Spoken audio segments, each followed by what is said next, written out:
Hello everyone, Costume Teacher here, and today I am here to read to you The World According to Humphrey, Chapter 3. All right. The vocabulary words in this chapter that I want to make sure you are all familiar with are the following words. Muttering. Can everyone say muttering? Nice and loud, don't mutter it. Muttering means to utter words in a low tone as if speaking to oneself. Can you all mutter?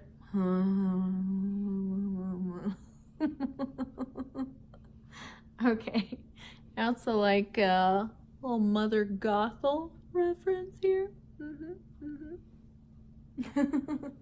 This guy, not having it. Sometimes when you're upset, you mutter, you're like, okay. The next phrase is tail in a tizzy. Can everyone say tail in a tizzy? That means to be sad or upset. Oh, it's so sad. Look at those big cheeks are very sad. Okay, so you have a very sad face. All right, and the next word is gnaw. Can everyone say gnaw? That doesn't mean like nah or nah. That means to gnaw. So that's spelled G-N-A-W. Gnaw. That means to bite or nibble at something persistently. So we got some biters, nibblers here. Can I hear you nibble on something? Gnaw on something? All right. So those are the important words to know for Chapter 3. So if you are following along with a copy of the book, Chapter 3 starts on page 17. If not, just enjoy hearing this little hamster read to you, okay? Let's get started. Chapter 3, The Two Faces of Mrs. Brisbane. That week was busy, busy, busy. But I learned a lot. I learned all the capitals of the United States.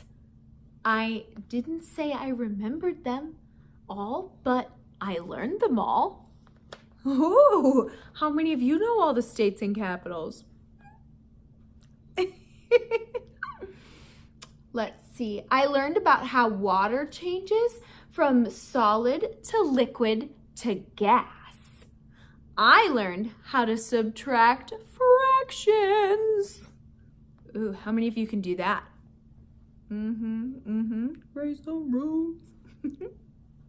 I learned something else, something very weird. There are two Mrs. Brisbanes. And I thought one Mrs. Brisbane was too many. The first Mrs. Brisbane is a good teacher, just like Aldo said.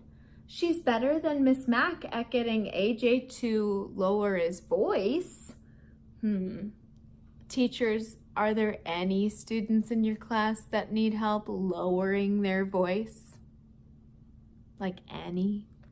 Maybe like one or two? Nah. Oh, well, depends on the day, right? She's better at getting Heidi to raise her hand. Oh, back to that who needs help raising their hand.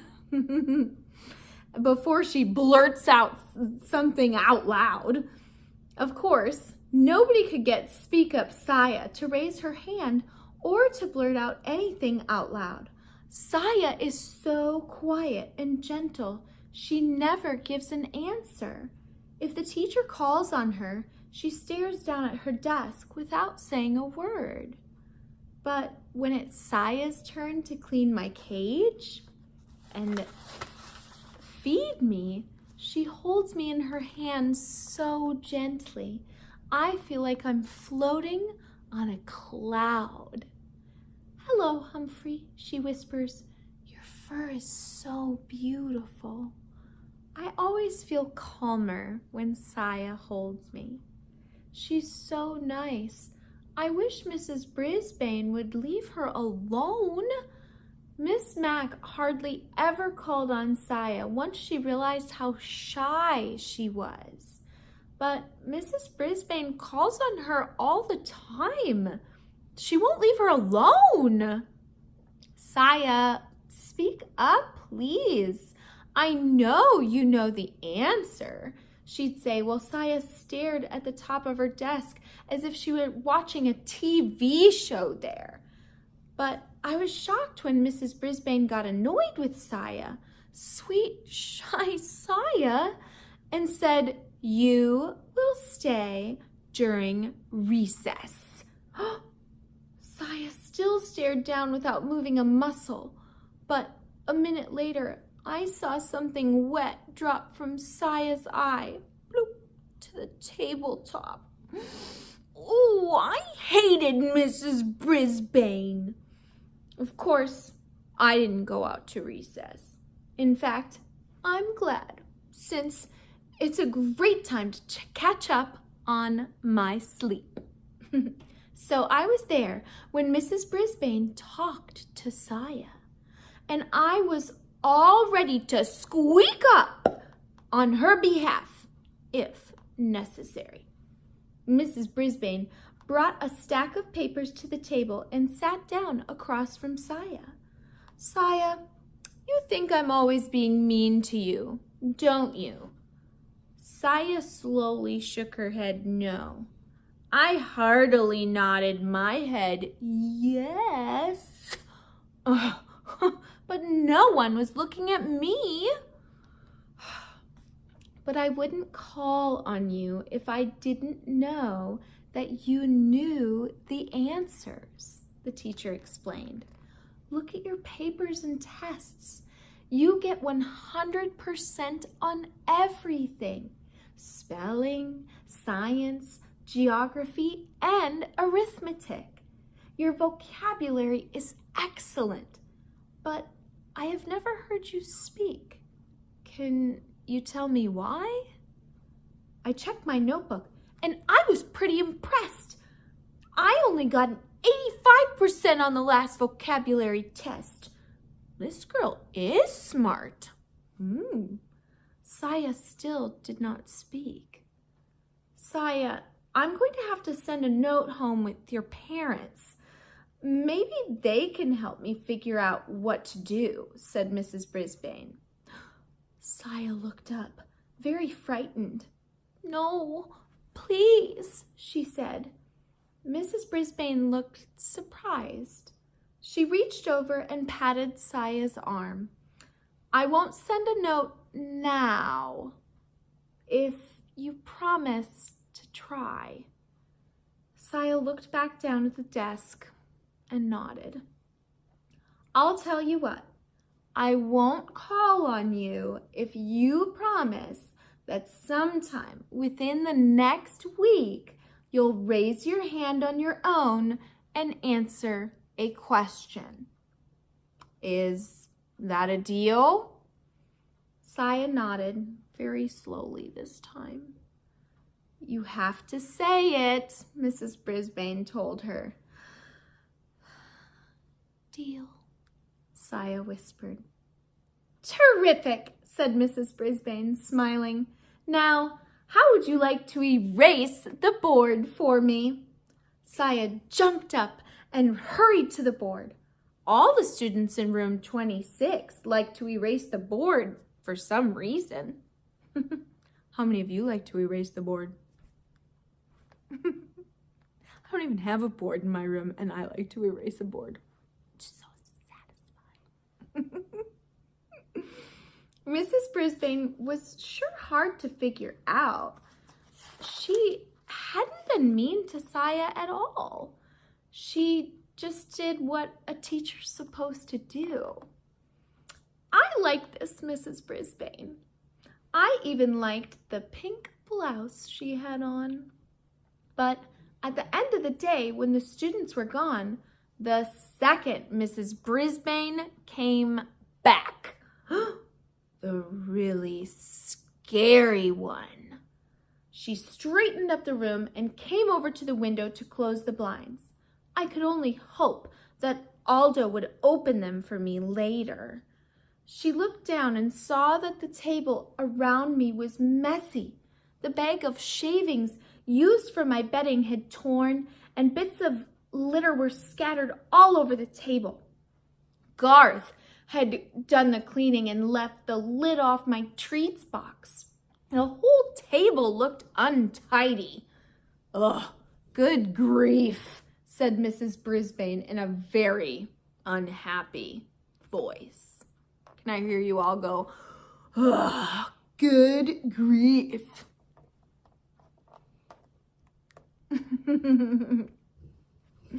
I decided to take a spin on my wheel. Usually, that cheers people up. But not Mrs. Brisbane. She started to clean the table, getting paper towels and cleaning spray and muttering to herself the whole time. Can I hear you do that mutter again? Not my job, she grumbled. These children are not responsible. All I need is somebody else to take care of. Some rodent. Nobody says rodent quite the way Mrs. Brisbane does. Then she looked down at me with angry eyes. Can I see her angry eyes? And said, "You are a trouble maker. And somehow I'm going to get rid of you." Then she grabbed her purse and her papers and stormed out of room 26. For once, I didn't mind being left alone. I didn't even mind the tick, tick, tick of the clock. I was just glad that the second Mrs. Brisbane was gone. I was worried about what she'd said, but I kept my mind occupied by practicing my vocabulary words until the light was completely gone. If Saya got 100% correct, why couldn't I? Then I sat and waited. Suddenly, bright lights blinded my eyes at the door as the door swung open and a familiar voice roared, "Never fear, Aldo's here." Aldo rolled his cart over to my cage and put his face right down next to mine. "How's it going, Humphrey?" he asked. I tried squeaking out my story, but Aldo didn't quite catch what I was saying. "Whoa, pal, something's got your tail in a tizzy." "Well, this should cheer you up." Aldo reached into a brown paper bag, pulled something out, and dangled it in front of my cage. "Something to gnaw on, little buddy," he said, opening the door. Oh, joy, joy, joy! A tiny dog biscuit! One of Mrs. Mac's friends gave me one of these once. You can crunch on it forever. Ha ha! Suddenly, there's a smile on your face. Aldo beamed with pride. "Now I'll clean this room real fast so we can eat our dinner together." I never saw anybody move as fast as Aldo. He turned the music up full blast. Then he mopped and polished and swept and scrubbed while I nibbled and gnawed on my biscuit. Can I hear you gnaw on the biscuit with me? When he was finished, Aldo pulled a chair up to my tiny cage and took out his big sandwich. You know, Humphrey, some folks might think I'm crazy talking to a hamster, but you're better company than a lot of people. I know. Here, have a nice salad. It's good for you. He tore off a tiny piece of lettuce and pushed it through the wires of my cage. "Thank you," I squeaked. You're welcome, said Aldo. So, what were we talking about last night? Oh yeah, loneliness. You know, I have friends, Humphrey, but during the day when I'd like to do something, go bowling or to a movie or something, they're at work. And when they want to do something, I'm at work. Of course, there's the weekend, but I usually see my family, you know, my brother and his family, my nieces and nephews. I got a big family. Suddenly, Aldo bopped the side of his head with the palm of his hand. Whoa, Humphrey, I never told you. My nephew, he's in your class. Richie Rinaldi. He sits over there. He pointed to the far side of the room. He always has the neatest desk in class. He better, or he'll hear from his uncle. Do you know him? Of course, I squeaked. Repeat that, please, Richie. One of the nicest boys in class. But he mumbled a lot. And usually had to repeat something 2 or 3 times to be understood. Aldo crunched his bag and tossed it into his trash can. Well, I'm out of here. You know, they got a frog in room 16, but he's not good company like you are. He sings nice, though. Sing? I'll sing for you, Aldo, I thought. Squeak, squeak, squeak. Don't worry. I don't like him nearly as much as you, my friend, Aldo said. He opened the blinds to let the light in. Just as he was going out the door, Aldo said, See you next week, Humphrey. Next week? A cold chill came over me. Tomorrow was Friday. When Miss Mac was in room 26, she took me home for the weekend.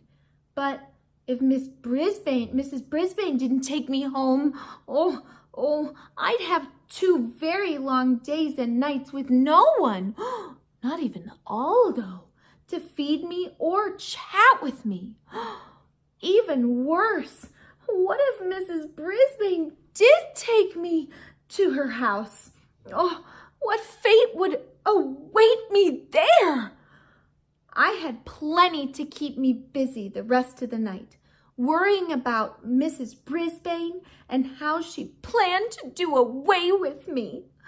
Oh, Miss Mac, please come back. Tip 3. Hamsters enjoy a change of routine. Among their favorite activities are eating, grooming themselves, climbing, running, spinning, taking a nap, and being petted. From Guide to the Care and Feeding of Hamsters, Dr. Harvey H. Hammer. Well, this is going to be quite a change in routine for our hamstery friend, isn't it?